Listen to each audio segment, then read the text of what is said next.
महाराष्ट्राला 288 आमदार मिळाले असले तरी एक मुख्यमंत्री काही मिळेना। महाराष्ट्रभरात ही समस्या खूप मोठी झाली आहे। मात्र मतदारसंघांच्या समस्यावर लक्ष घालणार कोण? आता आमदार तर झाले आहे, मात्र अजून त्यांचं कार्य सुरू झालेलं नाही आहे। आपण आलेलो आहोत नांदेड जिल्ह्यातील माहूर तालुक्यामध्ये, जो की किनवट मतदारसंघामध्ये येतो।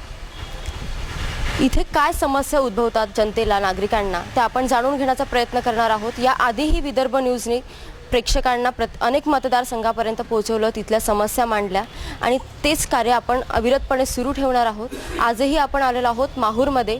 माहूर हे एक पूर्ण शक्तिपीठ रेणुका मातेचं मंदिर इथे आहे, त्यासाठी एक प्रामुख्याने महाराष्ट्रभरात ओळखलं जातं आणि त्याच तालुक्यात आपण आलेलो आहोत। काही लोक आपल्यासोबत आहे माहूर तालुक्यातील। सर, काय प्रामुख्याने समस्या इथे जाणवतात? नगर पंचायतच्या विरोधामध्ये मी भ्रष्टाचार संबंधी कलेक्टर साहेबाकडे सर्व नगरसेवकांनी भ्रष्टाचार केला म्हणून केस केली। त्यांना कोणता भ्रष्टाचार त्यांनी एक लिलाव केला। एका लिलावामध्ये ती रक्कम आली, जी रक्कम म्हणजे 20,30,000ची रक्कम आली, ते मुळात नगरपंचायतच्या दप्तराला भरलीच नाही, एकही रुपया जमा केला नाही।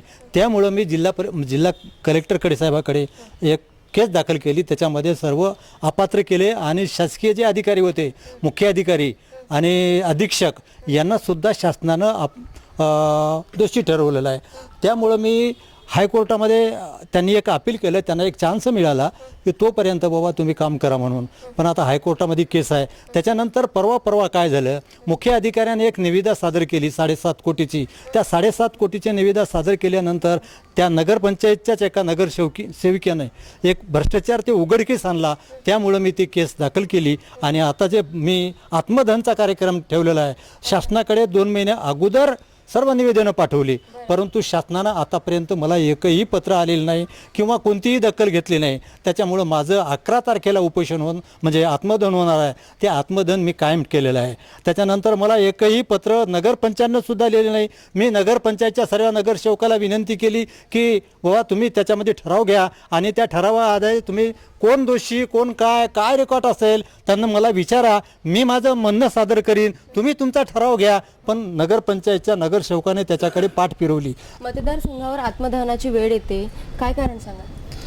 कारण हे चाललेलं आहे की जे इथलं स्थानिक प्रशासन आहे आणि स्थानिक प्रशासन जे राज्य पातळीवर जे चालू आहे की फक्त सत्ता लाटण्याचं कोणताही प्रकार असो, त्या सत्ता लाटण्याच्या याच्यात एकदम जनतेचे हाल झालेले। आज माहूर तालुका एवढ्या भयंकर परिस्थितीतून जात आहे दुष्काळाच्या याच्यातून की वल्ला दुष्काळ जवळपास, मी टाकळी गावचा नागरिक आहे, जवळपास 5 ते 6 बॅग सोयाबीनचं पूर्ण पाण्याच्या यानं चालला गेला। तो शेतकरी आज जवळपास समाधान चोले त्या शेतकऱ्याचं नाव आहे। जवळपास कमीत कमी आज 1.5 ते 2 लाख रुपयाचं नुकसान झालं आणि कर्जबाजारी अवस्थेमध्ये एवढी वाईट परिस्थिती आलेली आहे की हे सामान्य प्रश्न कर्जमाफी झाली असं सांगतात? नाही, कर्जमाफी जे झाली ते काही मोजक्याच लोकांना झाली की जसं जर 100 जर कास्तकार इथं असेल त्याचे, तर त्यातल्या फक्त 5 किंवा 10 लोकांना कर्जमाफी होते आणि त्याच्यावर बॅनर पोस्टरबाजी करण्यात येते की बा कर्जमाफी केली, हे केली, असं एक नाट्यपूर्ण राज्याच्या राजकारणाचं पूर्ण समीकरण चालू आहे। कुठेतरी राज्यात अनेक समस्या उद्भवतात आणि यामध्ये जसं यांनी सांगितलंय की नाट्यबाजी मोठ्या प्रमाणात होते, पाहिजे तेवढ्या प्रमाणात काम होत नाही, मात्र त्याची जाहिरात त्या प्रमाणात जास्त केली जाते। तुम्हाला हे असं वाटतं? मला या ठिकाणी असं नमूद करायचं की महाराष्ट्रामध्ये माहूर हे तीर्थक्षेत्र शक्तिपीठ आहे। या ठिकाणी गेली 15 वर्षाचे आमदार प्रदीप नाईक इथं काम पाहतात। त्यांच्या कार्यकाळामध्ये माहूर स्थानिकला पण नगरपंचायत ही राष्ट्रवादीची ताब्यात आहे। आमदार प्रदीप नाईक आणि त्यांचे जे नगराध्यक्ष, उपाध्यक्ष आणि जे काही सदस्य आहेत, त्यांनी माहूर शहरामध्ये जे आलेला निधी आहे तो त्यांनी परस्पर लाटण्याचं काम या ठिकाणी केलेलं आहे। या ठिकाणी भूखंड असो की आलेला निधी असो, काम न करता त्यांनी परस्पर पैसे वसूल करून स्वतःच्या खिशात घालण्याचं काम या ठिकाणी केलेलं आहे आणि या तालुक्याला बारामतीच्या ऐवजी भानामती लावलेली आहे आमदारांनी। म्हणून या तालुक्याने आता बदल घडवण्याचं निश्चित केलं आणि त्या ठिकाणी नवीन रूपाने 15 वर्षापासून प्रदीप नाईकचे राष्ट्रवादीकडून उभे होते आणि 15 वर्ष त्यांनी वर्चस्व या मतदारसंघावर गाजवलं। खरंच त्यांनी म्हणजे एवढं सगळं हे लाटण्याचा प्रयत्न केला, पैसा उचलला, म्हणूनच यावेळी केराम यांना सीट मिळाली? समजलं नाही मला पुन्हा माझा मुद्दा असा आहे की खरंच जे आमदार होते, माजी आमदार, 15 वर्ष आमदार जे होते इथे, त्यांनी खरंच भ्रष्टाचार केला म्हणूनच यावेळी जनतेने ठरवलं की बीजेपीचं उमेदवार. बरोबर आहे, ते अगदी बरोबर आहे. अचूक प्रश्न केला तुम्ही. आणि म्हणजे माझे आमदार जे प्रदीपजी नाईक होते 15 वर्षापासून त्यांचे आमदारकीच्या याच्यावर राहिले, परंतु कोणत्याही तालुक्यात, या दोन्ही तालुक्यात विकासाचं कोणतंही काम झालेलं नाही. समाज त्याच्या पाठीशी आहे, बंजारा समाज त्यांच्या याच्यावर मतदार जास्त आहेत म्हणून त्यांनी 15 वर्ष काढले. पण आता या 15 वर्षाच्या काळामध्ये आता जे कालची निवडणूक झाली त्याच्यामध्ये भाजपची लाट निघाली आणि केराम साहेब निवडून आले. थोड्या मतानं का होईना पण निवडून आले. आणि प्रत्येक माणसाची अपेक्षा त्यांच्याकडून आहे की बा आता आमदार आपल्याला काहीतरी करून देतील, आपल्याला न्याय मिळवून देतील, असं प्रत्येक नागरिकाचं वक्तव्य आहे. पण कुठेतरी असं वाटत नाही का की आता जसं की केराम साहेब उभे झाले आणि ते निवडून आले, नंतर जे शिवसेनेकडून जी तयारी चालू होती, आता हे जे युती झाली त्याच्यामुळे काही नेत्यांवर अन्याय झाला? नाही असं वाटते, पण केराम साहेबच निघणार होते. कारण 2 महिन्या अगोदर त्यांनी सर्वे केला होता भाजपच्या लोकांनी आणि त्याच्यामध्ये जनतेने काय की केराम साहेबच निवडून येतील असं त्यांना सांगितलं होतं. आणि त्या सर्वेवर त्यांनी काय की केराम साहेबाला मुद्दाम तिकीट दिली. आणि प्रत्येक वेळेस शिवसेनेचा जरी उभा राहिला तरी ते 18 किंवा 20,000 वोटिंग घेऊन पडत होते आणि भाजपचं राहिला तरी 20,000पर्यंत जात होते. आणि केराम हे 100% निघतील, दुसरा माणूस टिकणार नाही प्रदीप नाईकाच्या विरोधामध्ये. त्याच्यामुळे केराम साहेबाला तिकीट दिली आणि त्यांचं ते कार्य सफल झालं आणि निवडून आणलं त्यांनी. आता ज्या काही या समस्या आहे मतदारसंघामध्ये, केराम साहेब यांना तोंड देतील, ताकदीने याचं हे करतील असं वाटतं का? मॅडम, मला विम्याच्या संदर्भात बोलायचं आहे. 16-17 ऑगस्टच्या दरम्यान अतिवृष्टी झाली मागच्या वर्षी 18ला. त्या अतिवृष्टीमध्ये माझं पूर्ण शेत गेलं. मी उमऱ्याचा विनायक देशमुख कास्तकार आहो आणि त्याची तालुका स्तरावर कोणतीही गंभीर दखल घेतली नाही आणि अजून तो विमा मिळाला नाही. आणि वारंवार पत्रव्यवहार करून सुद्धा आम्हाला तो विमा मिळाला नाही. आणि यावर्षी परत पुन्हा सुद्धा कंपनी काय म्हणते की अजून आम्ही येऊ, पंचनामे करू. आता एवढ्या पावसात काय करणार आहे पंचनामे? महसूल विभागानं येऊन पाहणी करून गेले. माजी आमदार आले, आता आजी आमदाराचे सुद्धा दौरे चालू आहेत पाहून. आता ते काय करणार? सगळं संपल्यानंतर आता काय सगळं नाजूक झालं, सर्व पिकं गेले. आता लोक रब्बीच्या हंगामाची तयारी करत आहेत, ते काय पाहणार? आता हे जे शेतकऱ्यांचे जे हाल सुरू आहे, आपण बघतो अतिशय वाईट परिस्थितीतून शेतकरी जात आहे. कुठेतरी नैसर्गिक ही म्हणजे अडचणी आहेत, मात्र जे सरकार आहे, सरकारचं धोरण कुठेतरी चुकत आहे असं वाटतं का? हो ना, कास्तकाराबद्दल धोरण चुकत आहे. आणि शेतकऱ्याला कसं, शेतकरी जे कर्जमाफी जी झाली ती काही पूर्ण सगळ्यापर्यंत पोहोचली नाही. 5-10% लोकांना मिळाली, बाकी कोणालाही मिळाली नाही.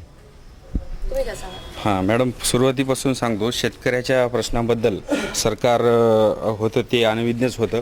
आणि यावर्षीसुद्धा शेतकऱ्यावर पुन्हा अवकाळी आणि आसमानी सुलतानाचा भडीमार झाला.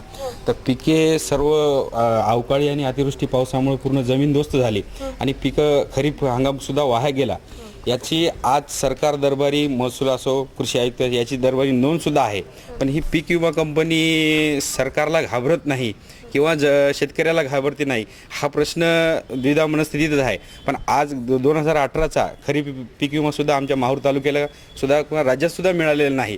पण आमच्या तालुक्यामध्ये अतिवृष्टी झाली याची नोंद शासकीय दरबारी असतानासुद्धा आम्हाला पीक विमा मिळालेला नाही. मात्र शेतकऱ्यांपर्यंत पीक विमा, कर्जमाफी किंवा अशा ज्या काही योजना आहेत त्या आम्ही पोहोचवण्याचा 100% प्रयत्न करतात असं बीजेपीचे नेते सांगतात. हो, त्यांनी सांगतात, पण हे ग्राम पातळीपर्यंत व शेतकऱ्याच्या घटकापर्यंत शेवटपर्यंत पोहोचत नाही. याचा कुठेतरी त्यांनी शोध घ्यायला पाहिजे. आणि जे स्थानिक लोक सांगतात, आमदार, खासदार, मंत्री लोक हे फिरतात, फोटो दौरे सेशन काढून घेतात, पण ही मान्य त्यांना का होत नाही गोष्ट, हे पीक विमा कंपनीने सांगावी, एकतर राज्याच्या मुख्यमंत्री महोदयांनी सांगावी. आपण वारंवार जेव्हा या सगळ्या शेतकऱ्यांबद्दल जेव्हा आपण बातमी कव्हर करत असतो, वारंवार आपल्याला एक निदर्शनास येतं की ग्रामीण पातळीवर त्या प्रमाणात त्या योजना पोहोचत नाही.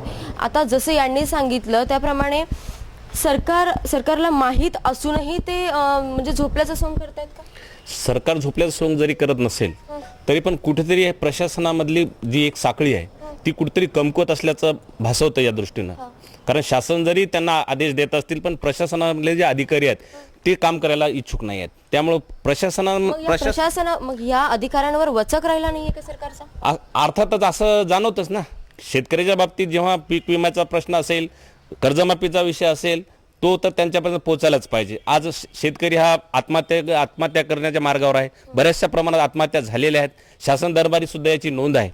तरी मला असं वाटतं की बस शासनाने कुठेतरी या गोष्टीकडे विशेष लक्ष देऊन माहूर किनवट तालुका हा अतिशय डोंगराळ आणि आदिवासी भाग आहे. या ठिकाणी 15 वर्षाच्या आमदारांनी जे काही केलं नसेल तरी आता भविष्यामध्ये जे आहे पुढच्या आमदारांनी सुद्धा या गोष्टीचा पाठपुरावा करून लोकांना, शेतकऱ्यांना, सामाजिक घटकातील वंचित लोकांना न्याय देण्याचा प्रयत्न करावा, एवढं मी या ठिकाणी सांगतो. सरकार सांगते की उज्ज्वला गॅस योजना असो, शौचालय असो, घरकुल असो किंवा प्रत्येक घरात जाणारी लाईट असो, या सगळ्या योजना आम्ही पोहोचवण्याचा प्रयत्न करतोय.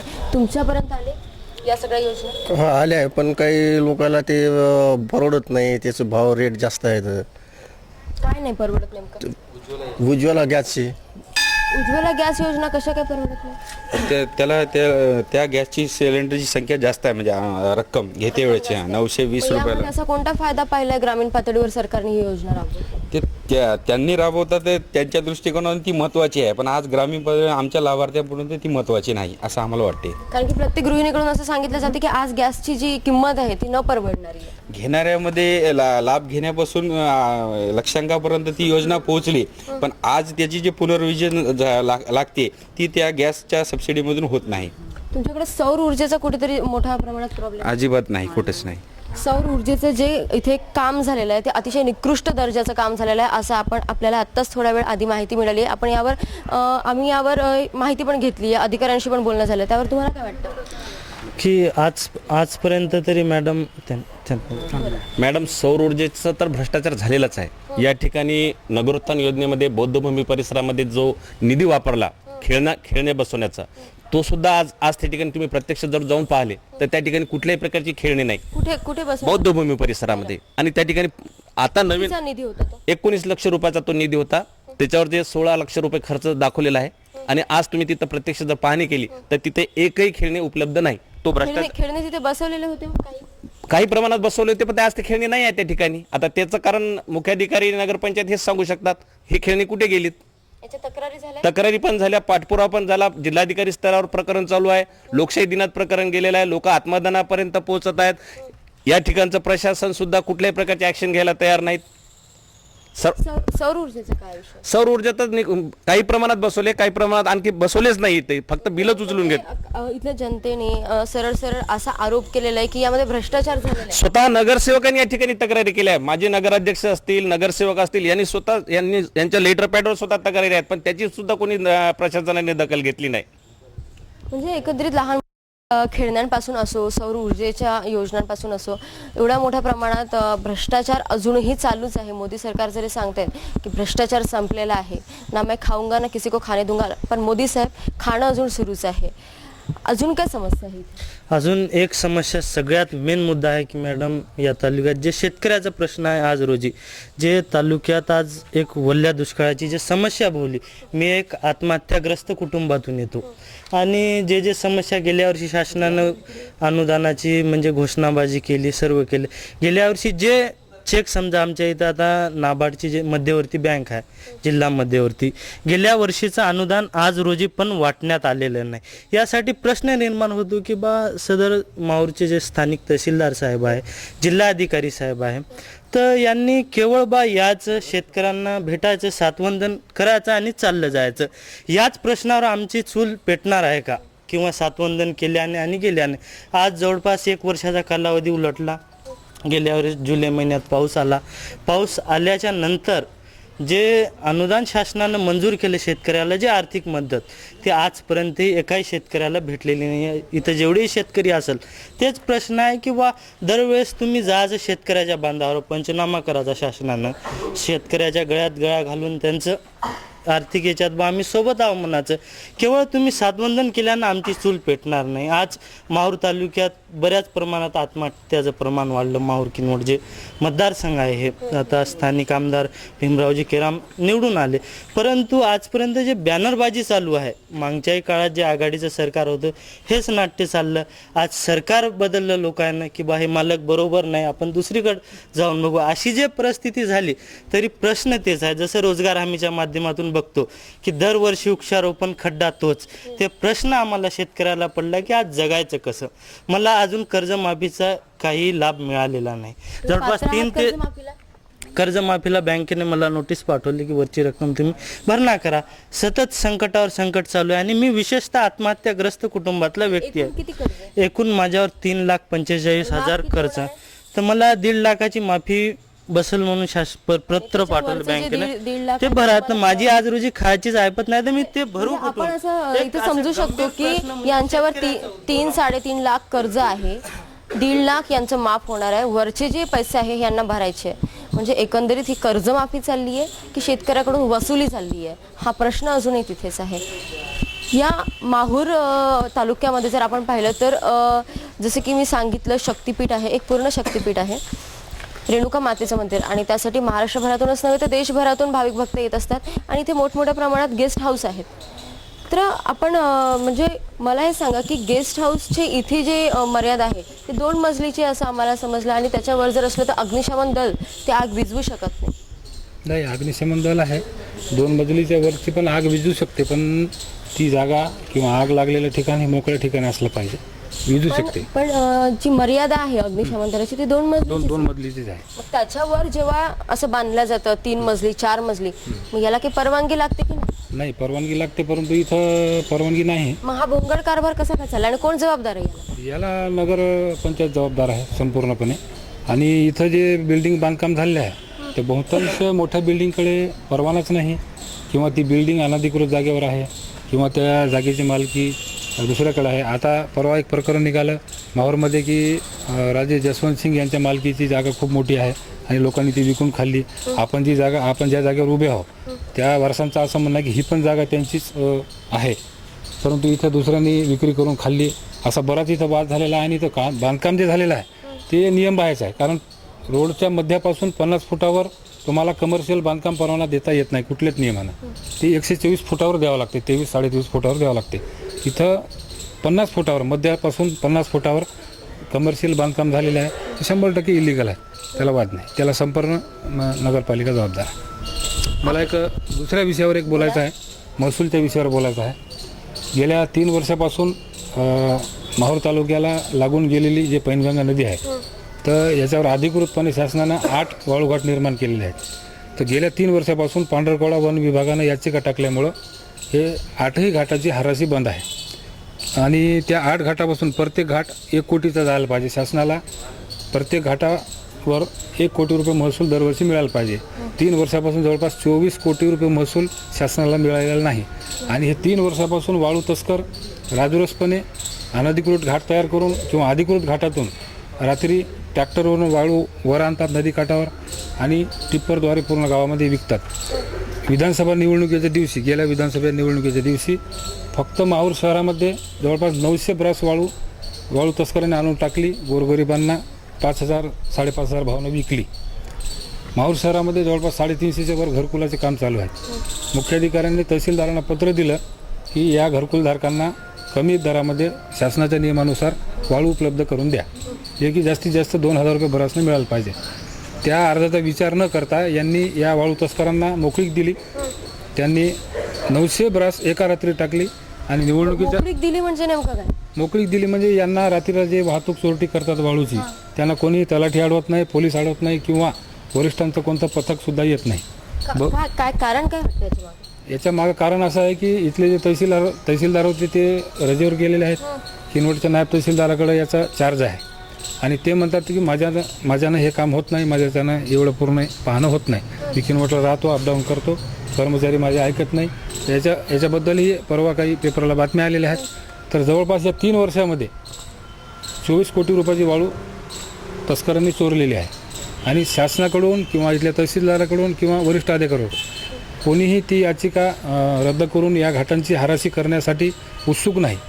आणि चोरांना जे काही घेणं देणं करून मोकळं रान सोडलेलं आहे. त्याच्यामुळे शासनाचं जवळपास 24 कोटी रुपयाचं नुकसान झालेलं आहे. हे नुकसान आता कोण भरून द्यायचं आणि शासनाकडं हे नुकसान, शासन कोणाकडून हे नुकसान भरपाई करून घेईल हा मुद्दा अजून प्रलंबित आहे. परंतु आता जर याच्यावर रोख नाही झाली तर पुढचं वर्ष येणारं पूर्ण पैनगंगा नदीतली वाळू साफ होणार आहे. चोरं म्हणजे वाळू तस्कर गब्बर होणार आहेत आणि तेच लोक नंतर पुन्हा मग वार्ताहर किंवा पदाधिकाऱ्यांना किंवा सामान्य नागरिकांना लुटण्याचं आणि धमक्या देण्याचं काम करणार आहेत. पैनगंगा नदीचा जर विचार केला तर पैनगंगा नदीच्या अलीकडे मराठवाडा आहे आणि पलीकडे विदर्भ जोडून आहे. आणि या नदीमधूनच नाही तर आपण बघत आहोत दिवसेंदिवस प्रत्येक दिवशी आपल्याला बातम्या दिसून येतात रेती तस्करीच्या. माहूर तालुका या बाबतीत अग्रेसर आहे. या माहूर तालुक्यामध्ये नेहमीच रेती तस्करी बद्दल बातम्या येत राहतात. मात्र याच्यावर वचक राहिला नाही. याच्या मागचं कारण जनता समजू शकते की कुठेतरी काहीतरी भ्रष्टाचार नक्कीच चालू असेल. आपल्यासोबत काही तरुण आहेत. सर काय सांगाल, बेरोजगारी आहे का तालुक्यात? बेरोजगाराची संख्या दिवसेंदिवस वाढतच आहे.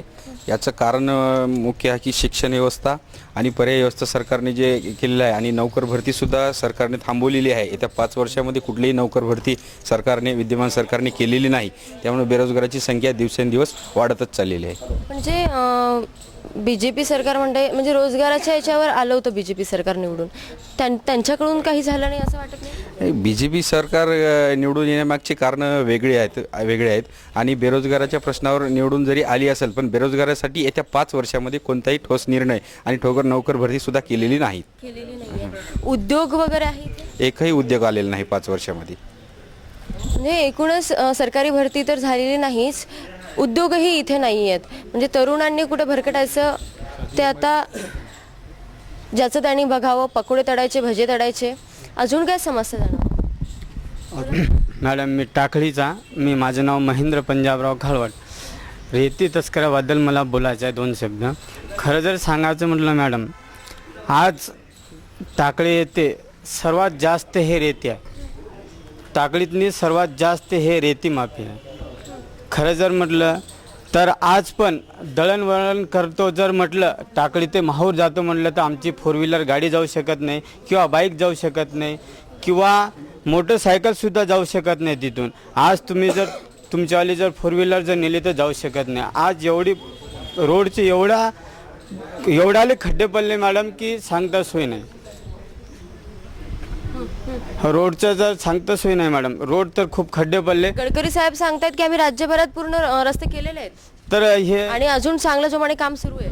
गडकरी साहेबाचे ते कसं आहे मॅडम माहीत आहे का, जो हायवे रोड असतो ते हायवे रोड पूर्ण झालेला आहे. पण इंटर रोडमध्ये काय चालतं काय नाही, हे रेती तस्कऱ्याची गाडी किती टनाची असावं, कशी जावा, हे कोणाला काही मुख्यमंत्री याच्यावर काही सुद्धा बोलत नाही. हे रेती तस्करी खूप भयंकर चालू आहे मॅडम. कारण सांगतो ना, जर आम्ही जर तहसीलदार साहेबाकडे गेलो अर्ज घेऊन तर तहसीलदाराने आम्हाला उडवाउडवीची उत्तर दिलेले आहेत. उडवाउडवीची उत्तर देतात. आणि मागे सर 2014मध्ये कलेक्टरपर्यंत गेलेला आणि धीरज कुमार साहेब 6 महिन्यातनी 2 खेप टाकळीमध्ये आलेले आहेत. तरी पण याच्या मागचं काही कारण अजून पण आम्हाला समजलं नाही. आज तुम्ही चला मॅडम, जर एखादी डिलेवरीची बाई असली तर ग्रामीण रुग्णालयापर्यंत येऊ शकत नाही. ते रोडच खड्ड्यामुळेच तिथे गाडीतच होणार तिची डिलेवरी. असे एवढी भयानक परिस्थिती इथली आहे. याच्यावरून एक प्रश्न येतो की विकास फक्त इंडियाचाच होतोय का, भारताचा होत नाहीये? ग्रामीण पातळीवरचे जे रस्ते आहेत, ज्या योजना आहेत त्या पोचणार नाही आहेत. या सगळ्या याच्यात आता जी राजकीय परिस्थिती चालू आहे, मुख्यमंत्री कोण होणार? शिवसेना म्हणतो आमचा, BJP म्हणतो आमचा, मी पुन्हा येईल, आणि राष्ट्रवादी काँग्रेसही आस लावून आहे. मात्र या सगळ्यात आता जे नैसर्गिक ज्या अडचणी शेतकऱ्यांवर उद्भवलेल्या आहेत, या सगळ्यामध्ये पीक विमा झालं, कर्जमाफी झाली, यासारख्या अजून 1.5 हमी भाव झाला.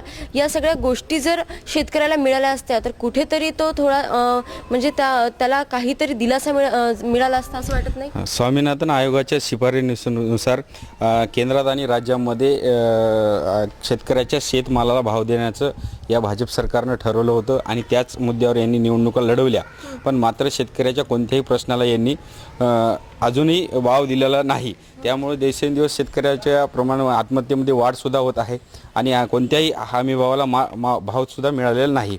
याचं एकमेव कारण असं की दिवसेंदिवस आसमानी आणि सुलतानी संकट येतच असतात, पूर परिस्थिती, सगळ्या गोष्टी. तर 2018मध्ये अतिवृष्टी आणि पूर परिस्थितीचं राज्याला संकट ओढावलं. त्यामध्ये माहूर तालुक्याला आणि किनवट तालुक्यात सुद्धा अतिवृष्टी भयानक प्रमाणात झाली होती. याचे शासन दरबारी आणि महसूल आणि कृषी आयुक्त यांनी सुद्धा नोंद घेतली. परंतु या पीक विमा कंपनीला अद्यापही, आपण म्हणतो एका जुन्या भाषेमध्ये की या पीक विमा कंपनीला नवराच नाही. बाह्यांचं प्रमाण जास्त झालं, अशा परिस्थितीची अवस्थासुद्धा झालेली आहे. आम्ही 2018चा पीक विमा मागण्यासाठी सुरुवातीपासून तहसील कार्यालय असो, रास्ता रोका असो, आमदार निवासस्थानाच्या घेरास असो, मुख्यमंत्र्याला निवेदन असो, मुख्यमंत्र्याला आम्ही पोळ्याच्या दिवशी नांदेडला महाजनादेश यात्रा घेऊन आली असता त्यासुद्धा आम्ही तिथं भेट घेतली आणि मुख्यमंत्री साहेबही थोड्या अवधान बाळगून शेतकऱ्याचा हो की दुःखाचा असो त्यांनी म्हणले पीक विमा आम्ही तात्काळ देऊ. पण त्या तात्काळ देऊ या म्हणण्याचा आम्ही सगळ्या कागदपत्राची पुरावे देऊनही त्या कागदपत्राला शासकीय आणि प्रशासकीय भाषेतून उत्तरसुद्धा मिळालं नाही आणि मुख्यमंत्री साहेबाचा सुद्धा शब्द हवेतच विरला आणि अद्याप 2018चा पीक विमा मिळाला नाही. आणि यावर्षीसुद्धा 19च्या पीक विमा मिळण्यासाठी शासन स्तरावर आपल्यासमोर बघा राज्यामध्ये काय परिस्थिती चालू आहे, हे दिवसेंदिवस वाढतच चालली. म्हणून तो पीक विमा माहूर तालुक्यामध्ये आताच आपण विद्या कदम यांच्याशी बोललो आहोत. त्यांच्याकडून जाणून घेतलं आहे की अनेक समस्या आपण त्यांच्यासमोर नेल्या आणि त्यांची जी उत्तरं होती ती तुम्ही आता ऐकलीत. मात्र इथले जनतेचं काय म्हणणं आहे तेही आपण ऐकून घेऊया. नगरपंचायतपासून माहूर तालुका खुश आहे? नाही. काय नेमकी कारण आहे, काय समस्या आहेत? समस्या तर अनेक आहेत, कारण माहूर नगरपंचायत ही राष्ट्रवादीच्या ताब्यामध्ये आहे. या ठिकाणी नगरसेवक, नगराध्यक्ष राष्ट्रवादीचे आहेत. या ठिकाणी स्थानिक आमदार पण राष्ट्रवादीचे आहेत. राष्ट्रवादीच्या आमदारांनी आणि नगरसेवकांनी या तालुक्याचा जो भ्रष्टाचार केलेला आहे त्यामध्ये सौर ऊर्जेचे लाईट आहेत, त्यानंतर सार्वजनिक शौचालयामध्ये भ्रष्टाचार आहे, खेळणीमध्ये भ्रष्टाचार आहे, घनकचऱ्यामध्ये सुद्धा भ्रष्टाचार आहे. कारण 2,15,000चा घनकचरा हा त्यांनी 11.5 लाख रुपयावर यावर्षी दिलेला आहे. त्याच्यामध्ये किती रुपयाची तफावत आहे ती शासन स्तरावर तक्रारी पण झालेल्या आहेत.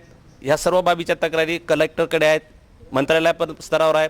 त्याच्यामध्ये तत्कालीन मुख्याधिकारी काकासाहेब डोळपडी यांच्यावर विभागीय चौकशीचे सुद्धा आदेश झालेले आहेत. आणि तुम्ही सरळ सरळ सांगताय की भ्रष्टाचार इथे होत आहे, तुम्हाला मान्य आहे ही गोष्ट? नाही, भ्रष्टाचार आहे असं मी आणि यांनी सांगल्यानं सिद्ध होणार तर नाही. तुम्हाला काय वाटतं एक नागरिक म्हणून? नाही, भ्रष्टाचार नाही. आपण सिद्ध करू शकत नाही आणि सांगूही शकत नाही. जेव्हा काही प्रकरण उघडकीस येते, त्याच्यावर गुन्हा दाखल होते किंवा याची चौकशी होते, त्याच्यानंतर जेव्हा सिद्ध होते की याच्यात भ्रष्टाचार झाला तेव्हाच आपण सांगू शकतो की बाबा भ्रष्टाचार झाला.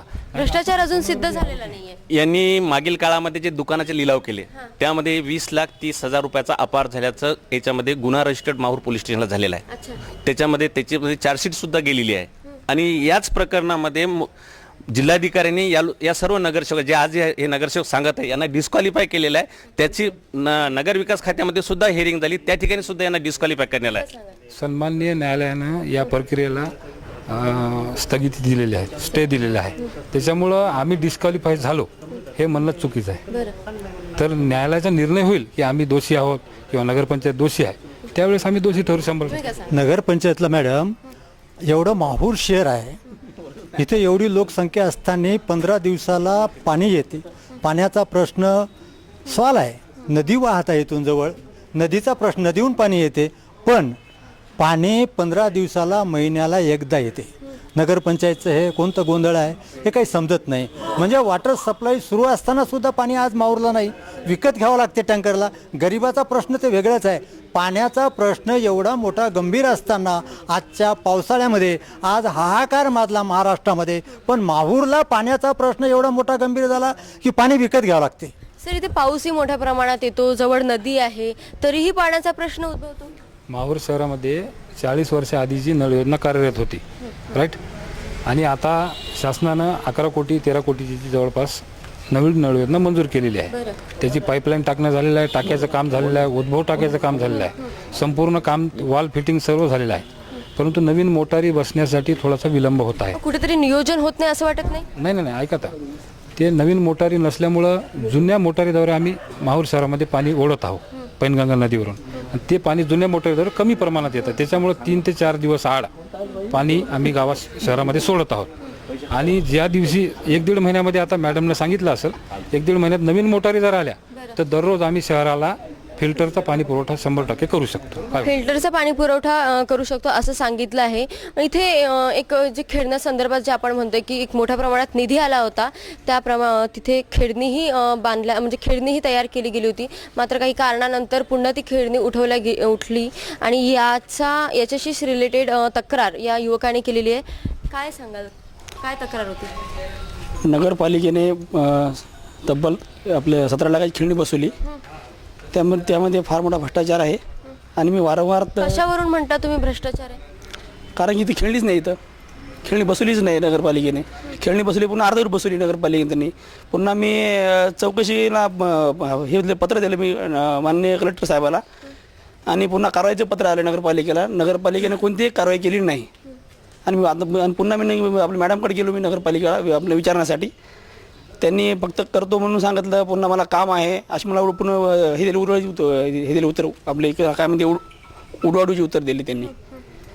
आणि पुन्हा मी आत्ता एक अर्ज केला माननीय कलेक्टर साहेबाला आणि पुन्हा आत्ता एक पत्र आलं त्यांचा स्पष्ट कारवाईचे हे दिले निर्देश दिले, तरी पुन्हा कारवाई त्यांनी केलेली नाही. कुठेतरी अनेक समस्या इथे दिसून येत आहेत नगरपंचायतीच्या बाबतीत. कुठेतरी नगरपंचायतीने जागा होणं गरजेचं असल्याचं आपल्याला दिसून येत आहे. कॅमेरामॅन राहुल टेकाडेसोबत मी श्रुतिका गावंडे, विदर्भ न्यूज, माहूर.